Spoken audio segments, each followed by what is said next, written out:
Hey, everybody. Welcome to episode 2 for the day of the Concealed Carry podcast. Jacob and I have an interesting topic to discuss with you today, so I'm looking forward to it. Yeah, me too. What's up, Big Chief? Another day, trying to make a dollar, keep us all here. Yeah. Mm-hmm. It's good. That's good. Hello, Cyrus. Welcome. Well, congrats on being our first comment today. So, it's June, man. The year's like, before we know it, it's going to be half gone. Yeah, summer. Independence Day coming up pretty quick, less than a month. Oh, damn, we got to get ready. We got to do our member-only sale. True. Yes, true. Graybeard transformed into Jacob. Yeah. There's no beard, but there's plenty of gray. It's kind of funny because since Matt Little has become such a friend of mine now, and his handle is Graybeard Actual. These guys keep throwing out Graybeard, and first my thoughts go to Matt Little, that is, not Matt Marister. Sure. Yeah. How was your trip, Jacob?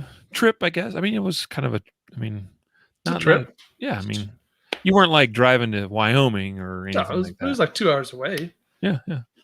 Up near Rocky Mountain National Park, was it? Yep. Yeah, Grand Lake-ish. It was fine. It was just fine. So yeah, I mean, when you posted a photo of some of the fire that had happened there across the river, was it? Yeah. That was that fire that started up near Grand Lake. Then that's what you're. Yeah, so the property we were on is a private property that is borders Rocky Mountain National Park. Mm-hmm. So the property we were on obviously was completely demolished. I mean, not an inch of the 60 whatever acres was left unburned. And then obviously I could see all of Rocky Mountain, across from where I was seeing Rocky Mountain National Park, and same thing. Everything within my view was burned to crisp. So wow. If it was green, it was grass, and anything else was like standing, charred, dead tree. Were there structures on this property before, like last year? Yes. Were. Wow. Yes. Wow. Yeah. And so you drive through that area and you see some property owners who are rebuilding. You see a lot of charred remains of chimneys and bricks and concrete, and then you have some people who just aren't going to rebuild. Just is what it is. Dude, I remember a few years back taking my family up through Rocky Mountain National Park, and we went in on the west entrance and then kind of drove all the way up through it and came out on the east side, right? After we, visited a few places. And I remember a couple of points. I remember one specifically where we stopped and we got out of the car and we were kind of checking out the view, a beautiful view, of course. But you could tell looking out across the park, you could see the green trees and kind of the brownish trees, right? Lots of dead. I guess those would be fir trees. I think those are firs. Anyway, I remember commenting to Shelly, my wife, at that time. I said, it's only a matter of time. You look out across a national park like this, massive park, policies that have existed for some number, many, many years of, as far as not going in and touching that natural ecosystem, if you will. I said, it's only a matter of time before you see all that brown stuff. That's going to go poof. Because it's inevitable. It could be a lightning strike or whatever. And once it goes, it's going to be uncontrollable. And then that fire started last year. It's nature, right? Yeah. I mean, it's hard if you're the one whose property is getting yes burnt up, but it's a cycle of life kind of thing. Anyway, let's get into, we got a few of you watching and some comments coming in. Thank you guys. Let us know where you're watching and viewing from today. And be sure to drop in questions and comments. I think today's topic will be, I think it's well suited as far as, I think it'll bring up some questions in many of you. So I want to hear it. All right. So let us have it. And as far as whether you agree or disagree with us or whatever. Oh, you got a visitor there, Jacob. Comes and it goes. So today we're going to talk about, I'll just give you the topic and we'll reintroduce it here momentarily, but reasons you should not carry a spare magazine or maybe even buy a better gear. So I think it'll be an interesting one. So let's do it. In 3, 2, 1. This is the Concealed Carry Podcast, Season 2, Episode 12. And welcome to the Concealed Carry Podcast, part of the concealedcarry.com network, brought to you by XS Sites. I am your host, Riley Bowman, joined today by Jacob Paulsen, company founder and president, CEO, check writer. Today that is true.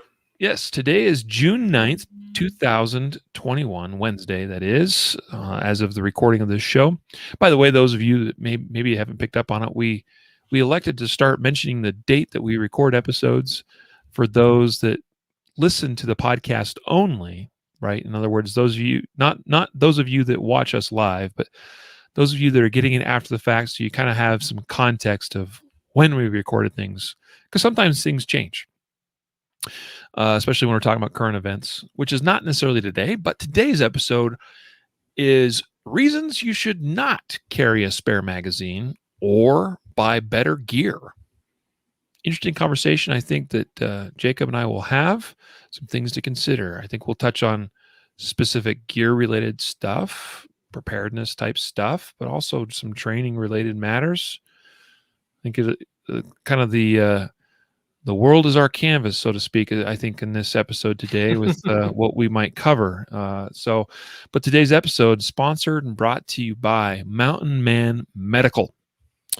Jacob, we embarked on this journey about 1.5 years ago, maybe a little less, launching Mountain Man Medical as a subsidiary of concealedcarry.com, and it's been a pretty fast-growing side of our business. Yeah. Yes, that is true. I'm trying to think what to add to that. Well, I guess here's what I would say, and I'll throw it back at you. I know this is a sponsor slot, but just talking about it in a real sense, I think more and more people are waking up to the idea of, there are other ways to be prepared and other things I might need, perhaps even need more than a gun. And, and specifically we're talking about medical or trauma related products and training even, right? So like the most basic level, having a quality tourniquet on you or near you as often as possible, not a bad idea. So I think that's, and I think the last year as we have gone through this whole COVID crisis and seen, communities and cities and all this this unrest, uprise. Unrest. There we go. That's what I was trying to say. I think gets people thinking like, hey, I'm on my own. Maybe police officers, maybe even EMTs won't be as able to respond to accidents or other things as readily.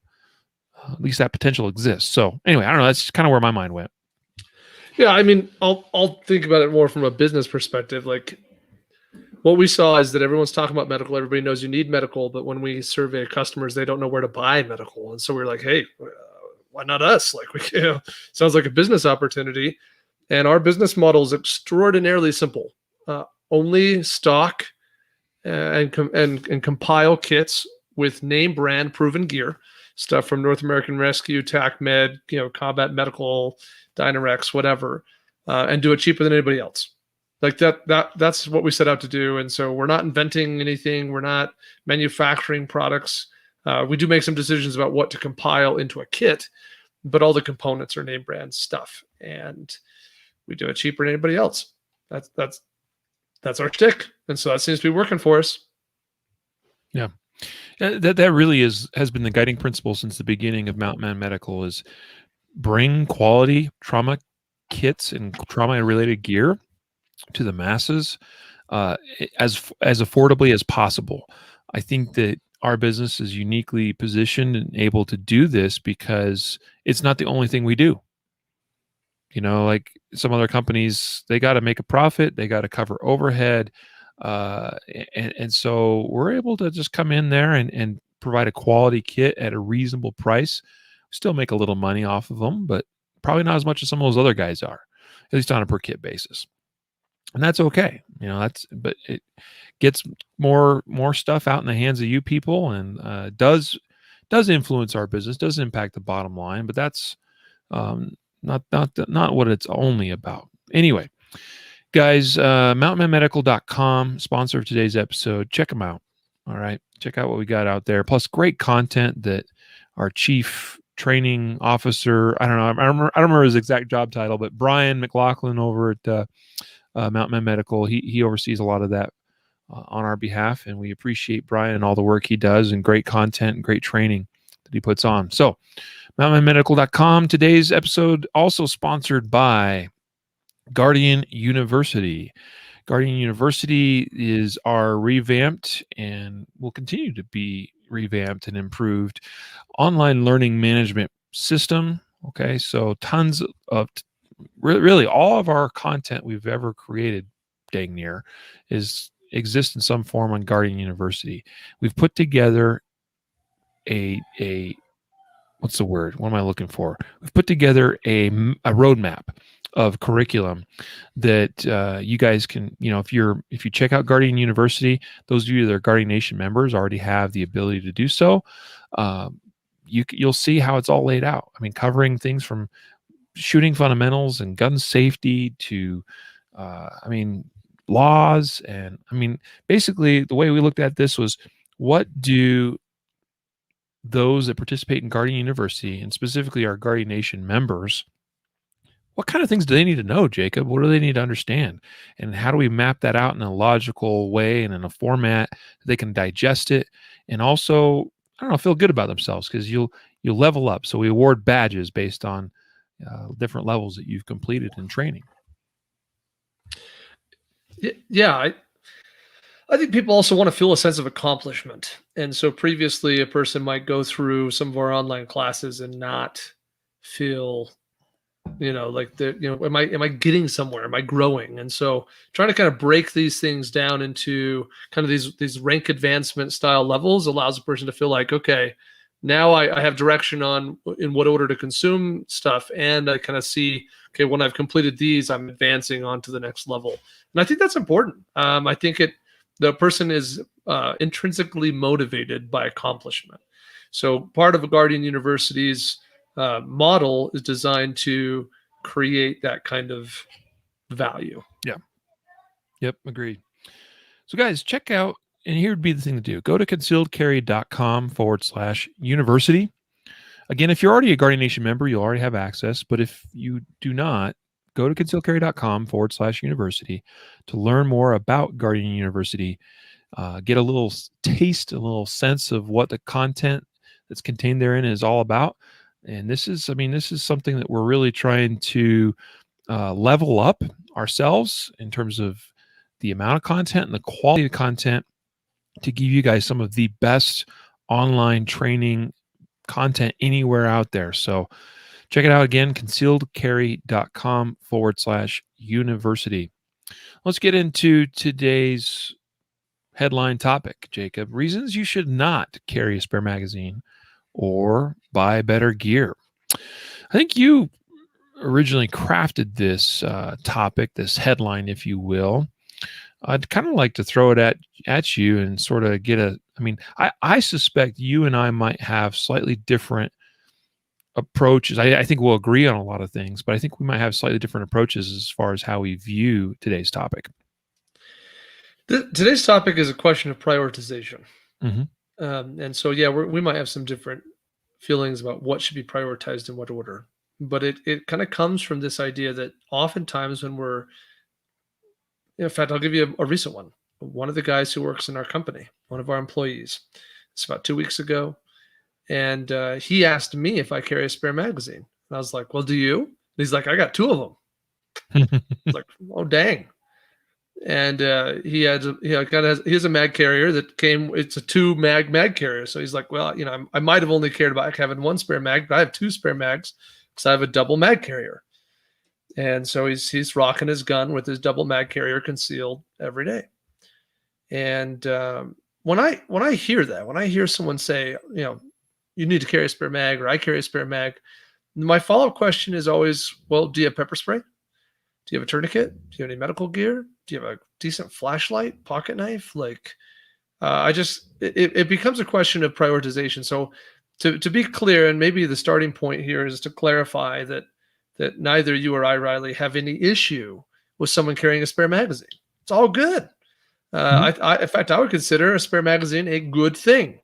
My concern is when it takes up room on your belt, in your pocket, where maybe something else would be more important than the spare magazine. Mm-hmm. Yes. Yes, I agree with that.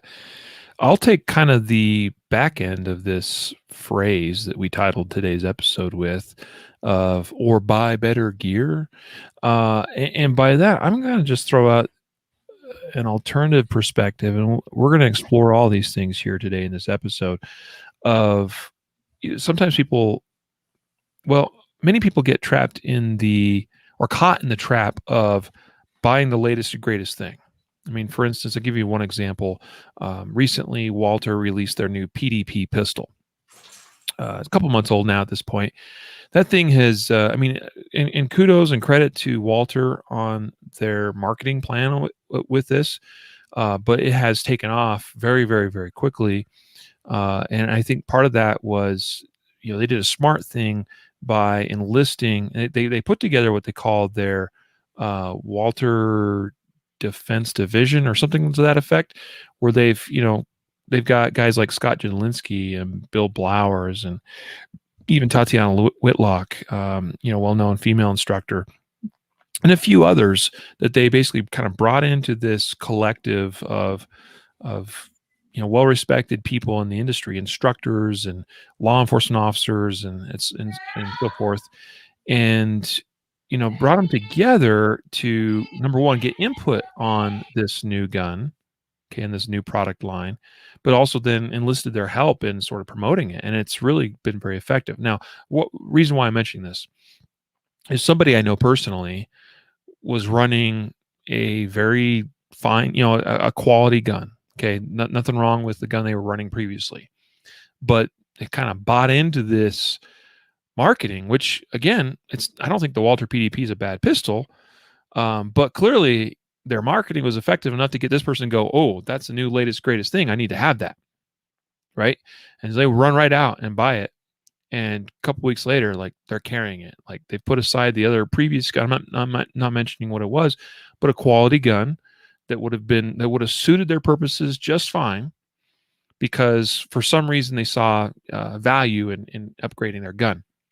Now, there's nothing wrong with that, particularly especially if you're in a position where money's not that big of an issue. Maybe it's no object at all for some of you. Because maybe in that way, it's not necessarily taking away from other priorities. But I do see some gun carriers and gun owners fall into the trap of having the latest and greatest thing, and by so doing, by going out and buying, the newest gun or the coolest new thing, then maybe it's taking away from some other priorities, and specifically maybe some training related ones. To your point, maybe it's taken away. Maybe they don't have a trauma kit yet because, I spent all my money on a new gun. Maybe they don't have, like, a comment that's come up recently. We talk about, say, our Guardian conference in September, and people are like, well, I'd love to come, but I'm not sure I can get ammo, or ammo's expensive, and that sort of thing. It's like, well, hey, maybe it would be easier to find that ammo and to buy the ammo you need for quality training if you weren't, I'm not saying this about anyone in particular, by the way, but like, maybe somebody's gone out and bought some new gun, but hey, there goes your ammo budget. You know what I mean? So it's kind of where I'm coming at it from today as well. A person could probably justify selling a gun to afford to attend our training conference, and we're talking generally about training, but skills always trumps gear, and so a person's got to think through that. And it's hard because stuff, in your case, Riley, that we're talking about kind of skills over gear. Stuff is easier to buy, so it's not just about cost and allocation of money; it's also about time and energy, right? So I can buy a thing and I have the thing, but to buy, I can't take that same money and buy a skill. I can buy that. I can use that money to buy the education, but I have to put in the time and the work to acquire the skill, to take the class, to attend the training, etc. And so it's not as analogous, or it's not as apples to apples that way, right? That I can't just reallocate the cash and buy skills or better mindset or whatever thing.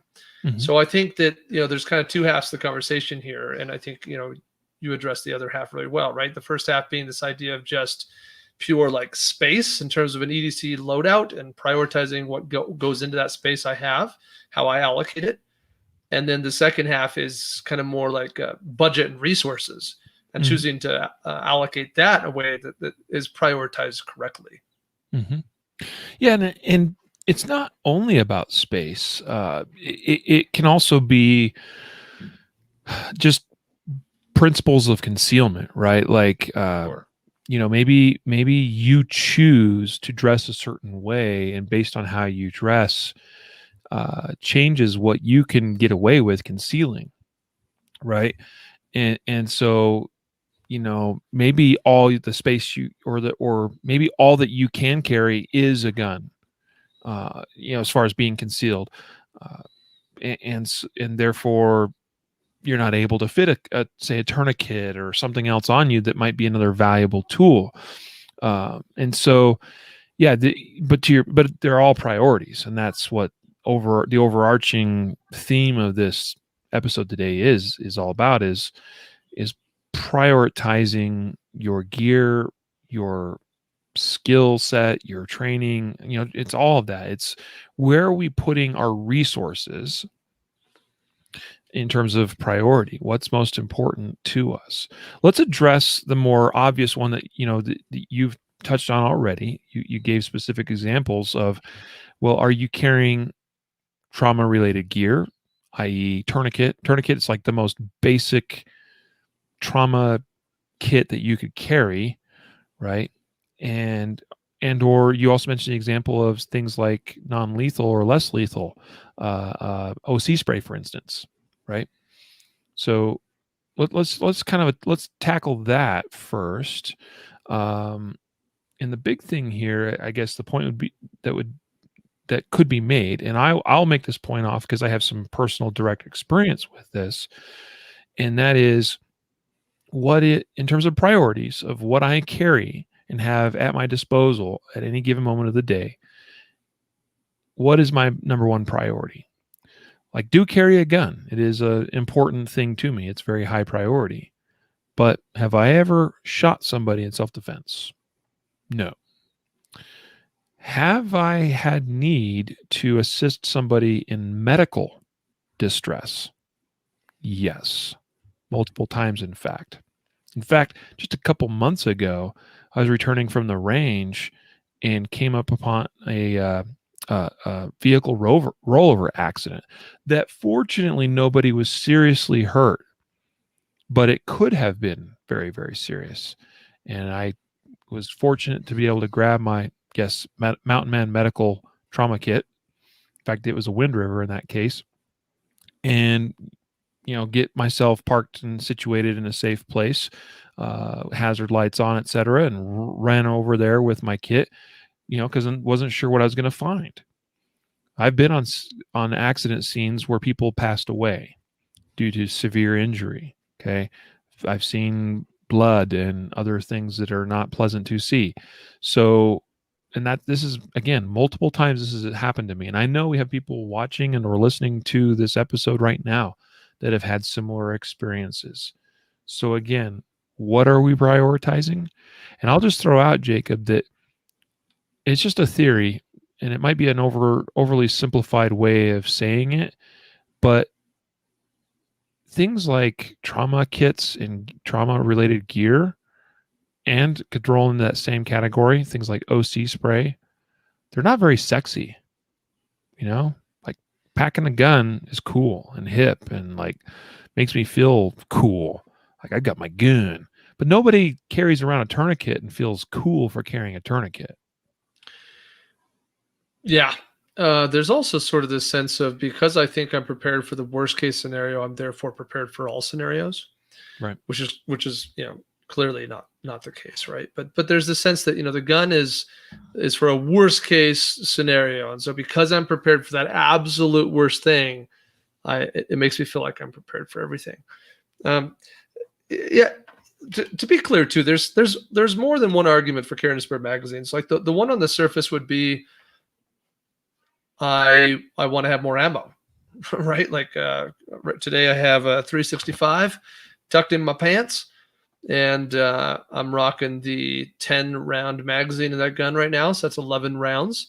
So if I have a spare mag, maybe I'm rocking the 12 round spare magazine. So that gives me 23 rounds of ammunition. So that was like kind of the on surface, hey, I'm going to carry a spare mag because I get 23 rounds. But there's also this sense of, well, magazine may be the more likely things to go wrong, to cause some sort of malfunction. Gun doesn't feed properly or something along those lines. So having a spare mag maxes my ability to get the gun back in the fight if I have some sort of issue. If I have, maybe it's not even a magazine failure, but it's some sort of other type of malfunction. Maybe it's a double feed, for example. And the easiest way or fastest way to clear that maybe is to dump that mag and start afresh with the new one. So I hear a lot of people tell me that the reason they carry a spare mag is not just because there's more ammo, but it's also to maximize the odds of keeping the gun functional, which is, I think, potentially valid. I don't think that's invalid. Though I think you can minimize the risk of those kinds of things by not training with your carry mags, for example, and other firearm maintenance related things. But I just wanted to throw that out there, that when we talk about the balance of that, we have to understand all the potential scenarios. But again, for example, let's just talk about OC spray. I have OC spray right here in my pocket. Okay, so it's just a pure balance of probability. What am I more likely to need to resolve a bad scenario? A spare mag, because either my first mag failed or because I ran out of, I went through 12 rounds of ammo, 11 rounds, I guess, in my case, or OC spray. Like which, just in terms of statistical probability, which am I more likely to need? And I think that it's one of those, like, if you don't know the answer to the question, you're naive at best, because clearly OC spray is much more likely to be helpful in my life. That just there's way more scenarios in life where OC is the go-to tool than there are scenarios where the gun's going to be the go-to tool. So I think that you probably should be prioritizing OC spray over the gun, arguably, in terms of probability of use. Now, in terms of stakes, what's at stake? OC spray may not be life and death, but my gun, when it gets deployed, it's a life and death kind of scenario. But in terms of probability, the OC spray is significantly more likely to get used than the gun. And so then if we say, well, I have the gun already, so what then am I more likely to use, the OC spray or a spare magazine to the gun? That would seem like an even more extreme kind of thing. Like I think if someone's carrying a spare magazine and not OC spray, they are way off base in terms of their priorities. And OC spray is smaller in terms of the footprint than a spare magazine. Mm-hmm. And just for those that maybe are not quite up to speed with some of the terminology, by OC spray, we're talking about pepper spray, right? The more maybe publicly commonly used term. But anyway, yeah, it has been referred to as the thing between a harsh word and a gun, right? The idea there being that, okay, if all I carry is a gun, I have, if I'm faced with a situation, I can use harsh words. I can scream and yell at a guy and cuss at him and whatever, like try to get them to leave me alone, back away, et cetera, or I have a gun. I mean, maybe you could argue too. There's evading, running away, and that sort of thing. But what if that's not an option, right? What if you got nowhere to go? So it's like, well, I can scream at them or I can draw my gun. Okay. But it might be a situation where it's not quite so readily apparent as to whether deadly force is warranted. OC spray gives you another option that's not going to permanently harm or disfigure or put somebody at risk of dying, right? And can be, in many situations, effective. At the very least, creating some space or an opportunity to do something else. So yeah, I'm with you there, buddy. And as we've got a comment from Casey on Facebook saying she's had to use pepper spray. I've known many people actually that have had to use pepper spray at some point in their lives. I actually heard a really interesting story just the other day from someone that had to use it in a very, very interesting situation, and was effective for them. So it's great to have that option, right? I don't want to have so many options at my disposal, Jacob, that it's difficult to choose an option, right? Sure, sure. Right. Hick's law is something that's referred to, as the idea that the more options we add to our so-called, this is more of a law enforcement context, to our duty belt, the more options we add to that duty belt, the more time it may take, or the time that's increased in the decision making as to what option to use. If you think about what modern law enforcement officers in America carry, it's gun, knife, baton, pepper spray, taser, right? Those are probably the 5 common things that most law enforcement in America carry, like at any given time on duty. That's a lot of options. Now, there's a reason for many of those options too. Oh, I didn't even mention like a flashlight, right? Like that could be another option too. Now, there's a reason why a lot of those options exist. Some of those options are being used less now than they once were, like batons. Not really used very often. I see them used more often now for busting out windows on vehicles than I do actually on people as a defensive tool. So, but anyway, lots of options increases the potential for like decision paralysis. Sure. But I think in the context of civilian carry, having, and really we still have a lot of the same options. Many of us do carry a knife. Many of us do and should have a flashlight, and we may not think of some of those things as being like the flashlight. When we may not think as much as being a defensive tool, but it is still a defensive tool, and it is an option. But if we have a light, a knife, OC spray, and a gun, I think you're pretty well set up in terms of the defensive aspect of what you're carrying tool wise. But now we got to talk. It's like Mark commented earlier about, well, I feel like I got to carry around a bag with me to haul all this stuff with me. Well, you held up your palm pepper spray unit there. It's pretty compact. It's like a size of a large lipstick, thing, lipstick, whatever, right? It's not that big. Yeah. Flashlight. There are great options out there that are still compact, but make it easy for you to carry a light. There's the Ready Up Gear MCF Spark flashlight. I've talked about before how I have the Surefire Stiletto, another great, slim choice. I also have the MCF Spark. I have a few other options that are also pretty compact lights. I carried the MicroStream for years. It's a tiny little thing. Yep. Okay, so in a knife, lots of obviously compact knife options. Gun, okay, all right, yep, got a gun. All right, spare mag. Now, see, and here's the thing. All of those things up to that point that I just mentioned, there's not really any redundancy. They're all unique defensive tools. But once we get into a spare mag, now there's some redundancy because I already have a mag in the gun. Now, ignore whatever reason why you think you need a magazine right now, but just recognize the fact that if you have a spare mag, spare by definition means redundant. We have extras. Okay, so is there something else that we're giving up by carrying something that's redundant, a spare mag? And that's the question here. That's the question. Yeah, and I think that we have to be realistic the comment from someone who said, I got to carry around a bag to carry all this stuff. We do have to be practical, that you're not going to be able to carry everything that ideally a person should carry. Like that, it's just, unless you're rocking a duty belt and a plate carrier, you're probably just not pulling it off. Because, I mean, in an ideal world, you would have a bunch of redundancies. You'd have a couple less lethal options. You'd have a fixed blade knife and probably a folding knife. You'd probably have a spare mag and a spare gun. You'd probably have a lot of things, but we just got to be a little bit practical.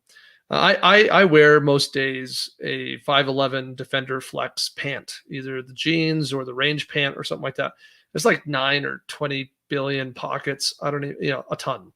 And so I have a lot of places to put things. Now, my brother, I had a conversation with my brother recently. I have lots of brothers, but one of them, actually 2 of them, but the one I was talking to is an attorney, and he wears a suit every day, generally without a jacket because he's in Arizona. It's really hot.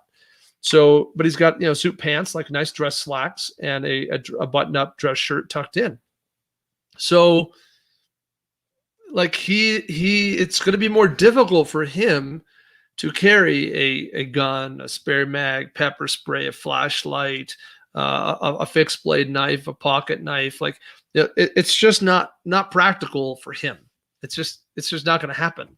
Now, especially when he cares about having a professional appearance. Someone's gonna be like, why do you have 3 pocket knives in that pocket? Oh, one of those is my pepper spray, one's my spare mag, and one's my pocket knife. Oh, what about the other pocket? Oh, that's my flashlight. Like, he's going to look like an idiot. So I think that we have to be a little bit practical. And that's kind of the point of this conversation is that if we didn't have to choose, right, then the whole conversation would be pointless. We don't need to talk about priorities if you can just carry everything.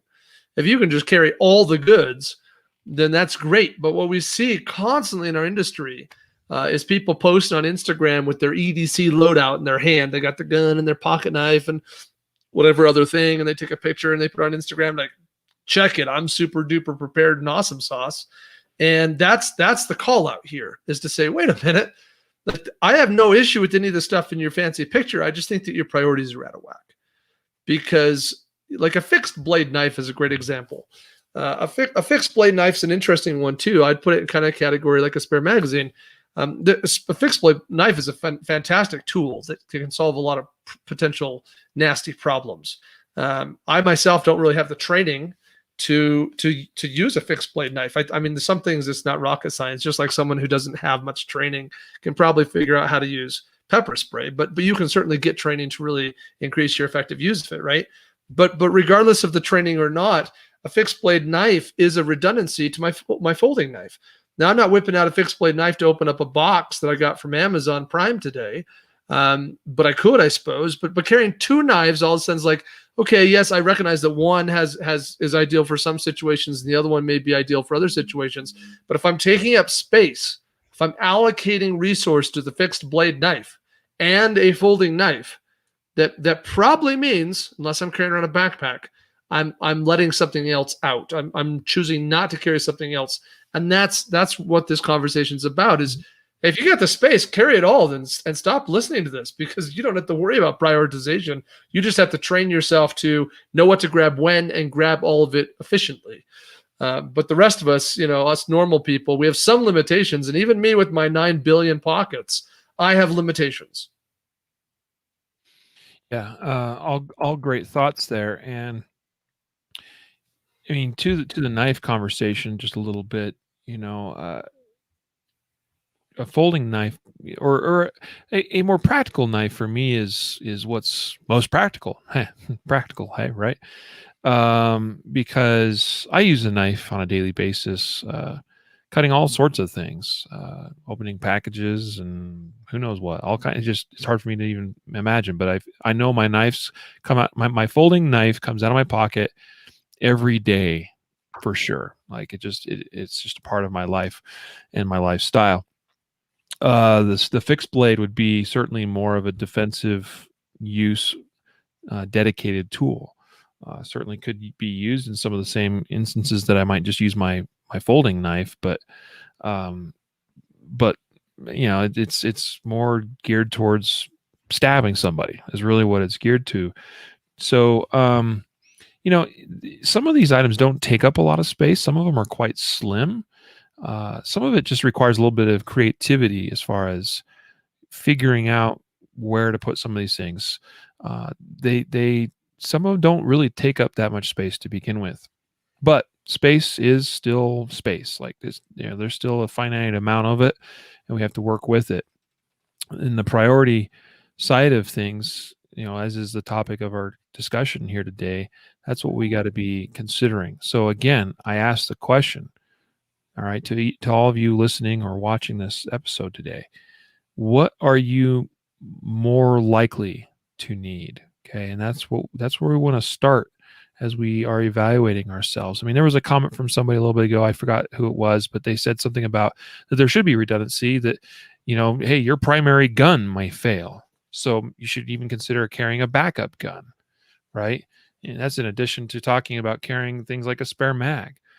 And I would say, yeah, okay, that's cool. Like if you can do that, all right, have two guns. Like, one of those could even be a handoff gun, meaning that you could actually arm somebody else to assist you. Like there's lots of reasons why to even carry a backup gun.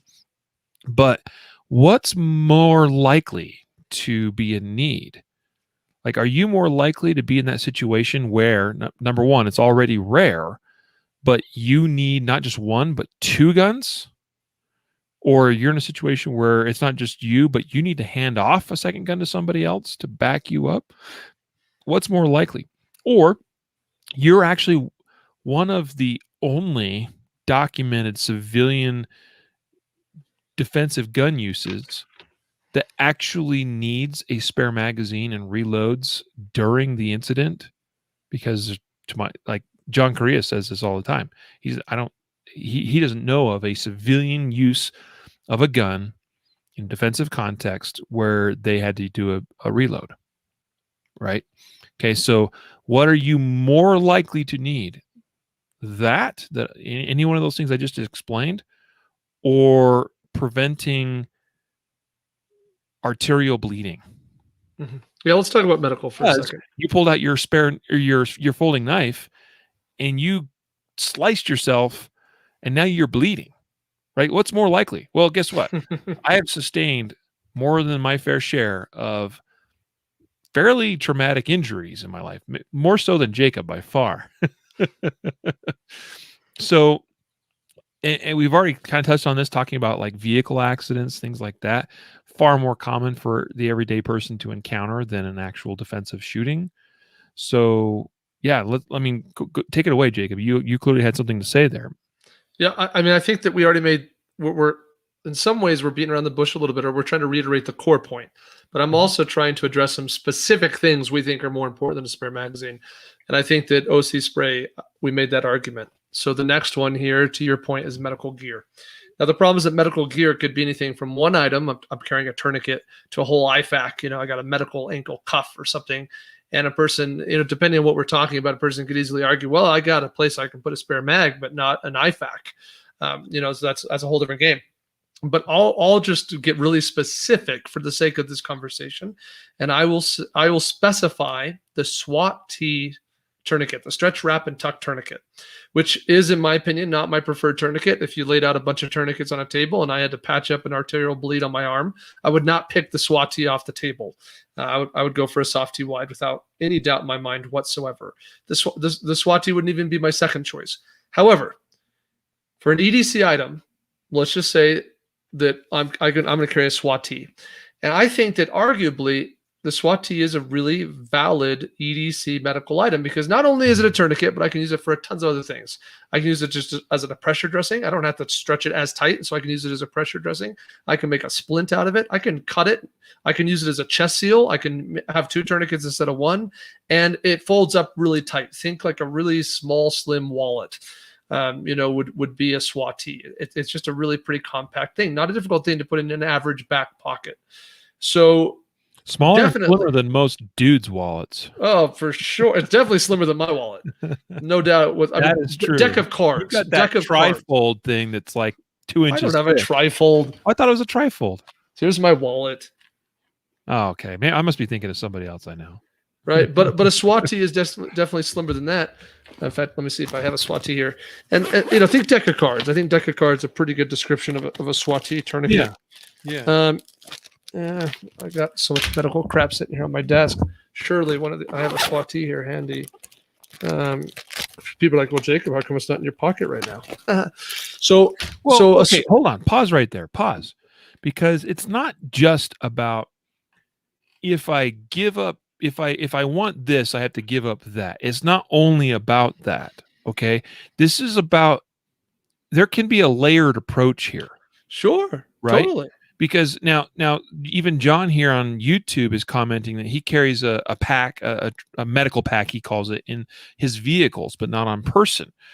It is challenging to carry a whole IFAK on your person every day. I know. I've carried an ankle IFAK for many days. I don't carry it on me as much in person as I used to. I still do, but I've gotten a lot more nuanced and specific in those times that I do. Part of the reason why I don't is because I've gotten more strategic in my layering of strategies. So my backpack has a complete IFAK in my backpack, and it goes with me a lot of places. My vehicle has not just one, but multiple IFAKs in it. Okay. I've got IFAKs here at home, right? And now here's the thing, John, you're not always attached to your vehicle. So what's your strategy when you're away from the vehicle? Okay. And that's where the layered approach can come into play. Because to Jacob's point, I can have a SWAT in my pocket pretty darn easy. If you're a lady, you can have that in your purse. Pretty darn easy. Does your purse go everywhere you do? Yeah, you betcha. In fact, you could probably have more than just a SWAT in your purse. You can have a flat folded. One of the best tourniquets that folds pretty flat is the soft T wide tourniquet. All right. Now, I'd have to step away from the mic and the camera here to reach my backpack, where I've got in there a flat folded soft T wide. I could show you. I mean, it's actually probably thinner than the SWAT T, or close to, a little bit longer, more narrow. Okay, but I've got a very specific way of how I fold those SWAT Ts to get them to be so slim. And those I can actually slip in that side pocket on my 511 jeans, Jacob. And that's one of my favorite uses for that, is to drop one of those soft T wides in that pocket. The cats don't work nearly as well in this regard. Yeah, here's a cat. You can't do anything about those clips, you know, the windlass clips into. So that's my point here, though. Like, you start going down this path, and I'm sorry I took over, but I wanted to head this off before we got too far along. Is, guys, like, don't only think in terms of this or that. Okay, think in terms of having a smartly strategized. There we go. That's a better combination. Layered approach to how you might have some of this medical gear that's readily available to you. Yeah, and on a day-to-day basis, that could change, right? Yes. I mean, on an average day, I'm never more than 10 feet from a trauma kit. It's just my nature of, I carry one around it in my little laptop bag. I got two sitting here on my desk. I got them in the vehicles, in the office, and all sorts of stuff. But on one day, I might be like, I'm going to attend a trade show today, or I'm traveling, in which case maybe I'm just going to pull the SWAT T out of that kit, or have one separately and chuck it in a pocket. I'll add your soft T wide, and I already clarified it is my favorite tourniquet today. But I can't put it in a back pocket because the windlass makes it impossible to sit down. But you can. I got to show you how mine's folded, bro. Yeah, I'll look forward to seeing that. But the windlass don't bend. The soft T is moldable like a wallet almost, and then it kind of. Anyway, the point is, we could easily justify that a tourniquet or a piece of medical gear, in my case, kind of my multi-tool SWAT T, and Riley's case is his soft T, whatever, is significantly more likely to be needed than a spare mag. And in this case, this is an interesting one because, like, when we talked about OC spray, I talked about odds and stakes, right? So odds are much higher. I'm going to need the OC spray than the gun. But if I deploy the OC spray, the stakes are lower. It's less likely to be a life and death situation. But in the case of our tourniquet, our medical conversation we're having right now, not only are the odds much higher that I'm going to need the medical gear than the gun, or definitely in a spare magazine, but the stakes are just as high. We're still talking about life and death. So I think it's really, really easy to prioritize medical gear that we're talking about over a spare magazine. Yeah, I don't disagree with that.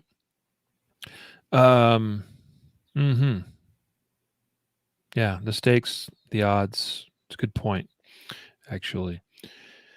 So again, now, I mean, to be real, I'll shoot straight with you guys. I carry a spare mag pretty much every day.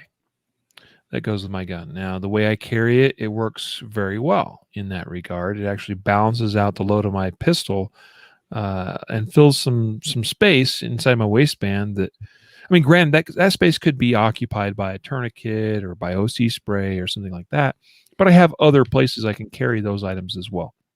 And so, hey, I've got a space. I might as well use it. Might as well throw a spare mag in. It's not penalizing me really at all. But that's not true for everybody. I'm a 6'3", 240-pound dude that, I with a 36-inch waist, right? I've got more space than a lot of other people, frankly. So that works fine for me, but not necessarily for everybody else. Now, to also address some more specific things related to, like, people might think, well, I'm running out of pockets or I'm running out of other places to stow my gear. There's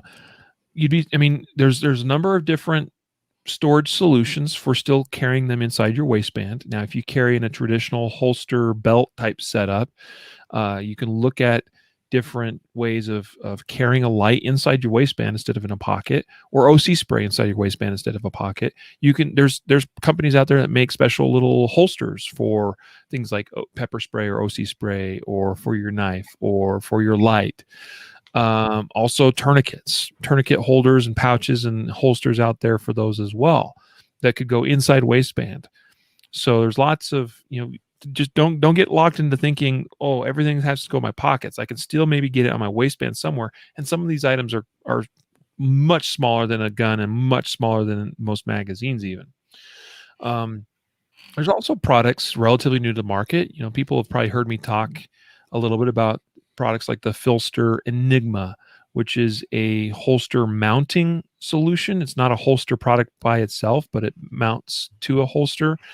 And the Enigma is like a whole separate standalone carry system for your defensive gear, meaning that it has its own integrated belt. In fact, I'm wearing one today with my holster attached. And it gives me, like, even if, like, to be honest with you, I'm not even wearing my jeans today. I'm actually wearing gym shorts. I did a workout this morning and I just never bothered to change. And so I've got my Enigma inside my waistband with gym shorts that don't have a lot of pockets and don't have the structured waistband that my other pants would, but I can attach things to the Enigma belt. See, so, like, there's lots of, and that's, frankly, that's a very popular way that I see people setting their gear up with the Enigma. They'll have gun and holster, spare mag, knife, and OC spray, and maybe sometimes even flashlight, all just like attached to the Enigma, and that's riding separately to the other clothing that they're wearing. And actually, I'm seeing more and more people, in professional environments, Jacob, they're actually carrying more gear than they did previously, because with the Enigma, they're able to dress in slacks and a button shirt, and maybe even with a tie. And because with the Enigma, it's truly a tuckable solution for everything that you carry, meaning you can have your shirt tucked over top of it, and you can have all those tools underneath that before was a lot more difficult to deal with. So anyway, all of that just to explain that, like, we have to recognize that we're really in this golden age of concealed carry, where we have way more options than we ever have in the past to have creative methods for attaching or carrying gear on our person. And that is really cool. Now, I want to jump back over to the training piece of this, Jacob, and kind of the second part of the episode title, where it's like, where we said, or made the suggestion not to buy better gear. Here's what I want to say about that. I want to say that unless you are extremely proficient in utilizing a tool, as long as the tool you already have is a decent, reliable, quality tool, I really believe that people should obtain more training and spend more time in development of skill rather than spending money on the next greatest thing. Problem is that's not very sexy. Like I was talking a little bit about earlier. Like people go, "Ooh, I can buy a new shiny thing, gun," and that's cool. Guess what? They still shoot like crap. They still shot as poorly as they did before they bought the new gun. So, and this again could be applied to hand-to-hand defense training. It could, which might involve tools like using a knife, for instance. This could extend to, medical training. Again, it's hard enough as it is to get people to carry medical gear. Now go take a class. Unfortunately, there's some great inexpensive or free options out there like Stop the Bleed. But specifically in the context of using a gun, I really truly believe that because I know it's a fact. Like there's so many people out there that carry guns that aren't very proficient with them.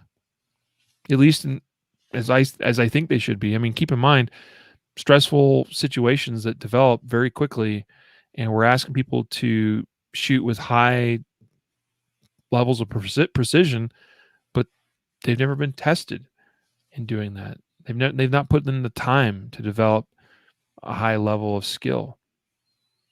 I'm not saying everyone has to be a master or grandmaster level shooter. To be honest with you, even A or B class USPSA is still really high levels of shooting skill. But I do think that, people could take it more seriously. Yeah, I think this is a tough one because it feels a little bit like preaching to the choir. You don't subscribe to a podcast like this and consume all 500 something episodes of ours, and most of you probably have not listened to all of them, unless you kind of have some certain commitment to your education and training. But that said, I think that sometimes we define that differently. And so you might hear, Riley's speech and say, "Oh no, yeah, for sure, man. I go to the range every couple of months and I expand a couple hundred rounds, and I just took a really good class like 2, 3 years ago." And I think that to you that might feel sufficient, like you've invested in your skills and that you're doing pretty well. But I think that the question to ask is, can you do better than that? I kind of have this minimum standard, that I propose, and we did a podcast on this like 1 billion years ago. But something that we talked about learning, training, and practice, and I generally said, "Hey, listen, I think that it's not an unreasonable thing to expect the average concealed carrier, no matter their schedule and lifestyle and budget, to take an in-person training class once a year." Mhm. So once a year, you're probably going to expend, somewhere between $150 to $250 for a 1 day, relatively decent quality training course that's going to have significant impact. Riley, you and I have had students on the firing line who take the same class more than once. Mhm. And it's pretty remarkable how quickly their skills degrade. And you're like, "Man, you were in this class last time. How is it that you're struggling with this?" And we see that with some consistency. So it's really easy to have this sense that, "Oh, I already took the class, I already got the training. I'm not one of those horrible concealed carriers who just gets the permit and thinks I'm good enough. No, I've really tried." But whoever you are, whether it's a listener here or Riley or myself, like wherever you're at, you can definitely do better. And I think that questioning that yourself and having a little self introspection is important here. But I'll add one last thing. You know what's even sexier than a cool gun? Shooting really well. Mhm. It is super cool. Mhm. It's not as easy to show off in your garage to your buddy who comes over to check out your gun. But I promise, when you're out of range or you're in that class next time with your buddy, when you got real skills, nothing's cooler than that. Nothing. And in fact, sometimes there's even the sense of, well, the dude sitting next to me on the line's got the Bush Killer 5 billion thousand gun with the you know amazing, high whateverness red dot and, all this tricked out stuff. And I am crushing him with my basic gun that I can afford because I've invested in the skills. I promise it is significantly more sexy to shoot well than to have a cool gun. I certainly think so. I mean, it's pretty awesome to shoot a drill, for instance, or some exercise in a class that where I'm not even giving it my 100%, but I'm burning everybody else down, like, and making it look easy. Like, that is, I'm not trying to brag, but like that's just the reality of it a lot of times. I mean, I was just in a class last week, on Memorial Day, right? Like, I'm taking a class this coming weekend actually as well, from Charlie Perez, who's been on the podcast before. So, I take my training pretty seriously, but here's the thing. You mentioned about those students, Jacob, that have taken the same class multiple times, and you're like, wait, hey, you were here before, and like, you're, at the very least, if they are the same as they were the last time in their class, that tells me something. It tells me they're not putting in the work themselves between training classes. And that's a big thing that gets overlooked. So many of us would rather spend money on the cool new gadget and get because it is a dopamine release, right? To buy some cool new thing and go, ooh, I like it. It makes me feel good, right? It's cool to buy those new widgets, but it takes work to get better at something. And that's not the fun is not in the work itself, usually, for most people. The satisfaction comes from the realization of the results that the work brings you. And that is so much harder for the human person, for the human brain to get on board with. It's just a reality and a fact of life. That's true in like everything in life. You know what I mean? Yeah. I mean, for me, I really just want, whether you're spending your money on gear or training, just buy it from us and I'm good. Yeah. That was a joke, Riley. Yeah. You didn't even smile. Sorry, I was trying to read Mark's comment here. So yeah, this is when we sat down. I'll give you just kind of, this will be my last thought because I know we're getting close to time. When we sat down in 2016 and we crafted our Guardian Nation membership, we had this conversation about priorities. We had a conversation about what do we need to provide someone who's serious about being a concealed carrier. What do they need to do it well? And we wrote stuff on a whiteboard because I love whiteboards. That's why. And so we wrote, they need training, they need education. They need a certain balance of that to be in person. Some of that can be online. They need gear. What kind of gear do they need? Oh, they need practical, useful gear, not swag and Chopsky, whatever. They need, and we wrote this stuff down, and we designed the membership around that premise. So for those of you who are members of Guardian Nation, know that it is our intent to provide you with the things we think you need them and the priorities that you need them. That's why we've changed and tweaked the membership most recently to go from giving you a credit toward any class in our network to launching the Guardian Conference in September. Because we said, yes, it would be good if they would just take a class, but what would be the thing if we really could deliver what they need, regardless of where they're coming from, where they're starting from? What would it be? The answer was the conference. That's why we ship a box of gear and products to our members every 3 months. That's why we have the online training video library and Guardian University and all the other stuff that the membership benefits. So just this is a question about priority. This is a question for you if you're listening to this to say, am I spending my time and my resources? Am I allocating them in the best priorities I can? And if not, let's make some adjustments, whether that's to my EDC loadout or to how I'm investing in my education or my gear. Mm-hmm. Yeah. Yep.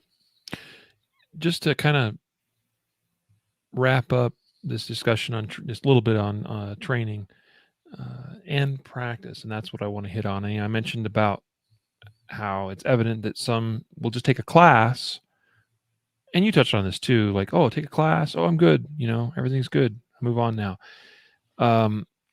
Versus putting in the practice, the time, like how important that is. Like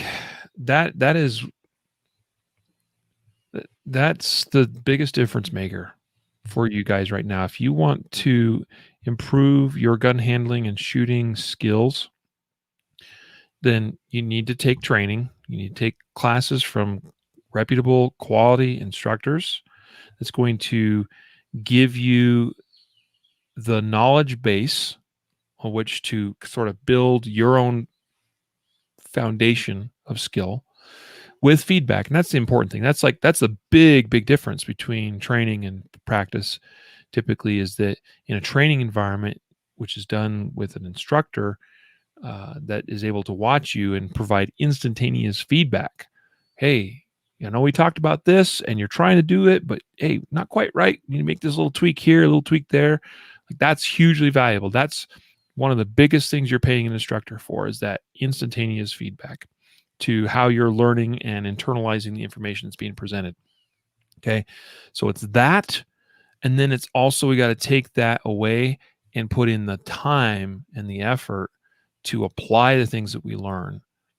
And that's where the true skill building is going to come. The skill development doesn't happen in the class. That's just a way to obtain the information and start putting it into practice with an instructor watching, so that they can give us feedback that we're doing it correctly.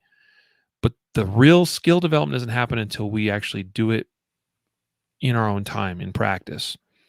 And so, like you said, and I agree with, I think this is an excellent recommendation, trying to hit one quality training course a year is a great benchmark, but it can't be only that. We've also got to have, and this is my personal thing, I think if you took 5 minutes every day and did some dry fire practice, you'd see huge growth as a shooter.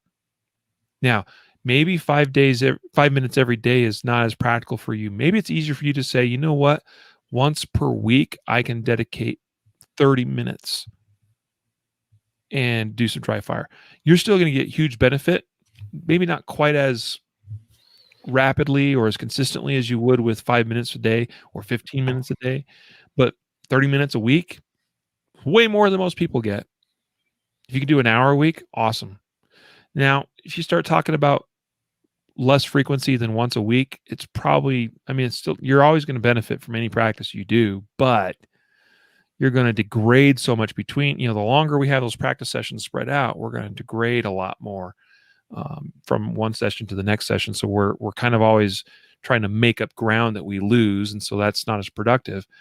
I'll tell you this much, like every day when I'm getting ready for the day and I'm getting my holster and my gear on, like I usually do close to 5 minutes of dry practice just from my morning routine of waking up, getting dressed, putting my holster on, and then doing like 10 to 20 reps of just drawing from that holster. And that's just become a thing with me. Number one, it's almost like I would say I enjoy it, but it's not even so much enjoyment as it is almost like a compulsion. I feel compelled to do those dry fire reps every day. And I get more beyond that, but almost every morning, that's kind of the routine for me. And hey, you want to get to where you can nail 1 second or sub-second draws consistently. You want to get to where you can hit 2-second build drills consistently. You got to put in the time and the work. So it's all those things. It's that whole package. A class a year, regular, daily, or weekly dry fire practice on top of your own live fire practice that you should be doing too, as often as you can. And that's what it's about. That's hugely important from a prioritization standpoint. And it costs money and it takes time and effort. And it's tough to do. But if you truly take it seriously, meaning your responsibility as a gun carrier and as someone that might be called upon or where it's necessary for you to use that gun in a instantaneous, stressful situation, put in the work, put in the time, and care more about your skill development than carrying the newest, latest, greatest, flashy whiz bang thing. So that's all I got to say about that. Anyway, I don't know. Did we hit it all, Jacob? I think we can bury this hatchet. Cool. I think it was a good chat. Good thoughts, good ideas thrown around. Good comments from those of you watching us on Facebook and YouTube. Thank you so much for being here and being a part of it with us. I hope that you got something out of this episode today. And I hope that you are encouraged or inspired in some way to make yourself better. And so let's get to work. I hope you all have a great rest of your week, a great weekend. And until next time, and we'll be back next week. So don't forget to train right, train often, and train safe so you can fight hard, fight fast, and fight true. Take care.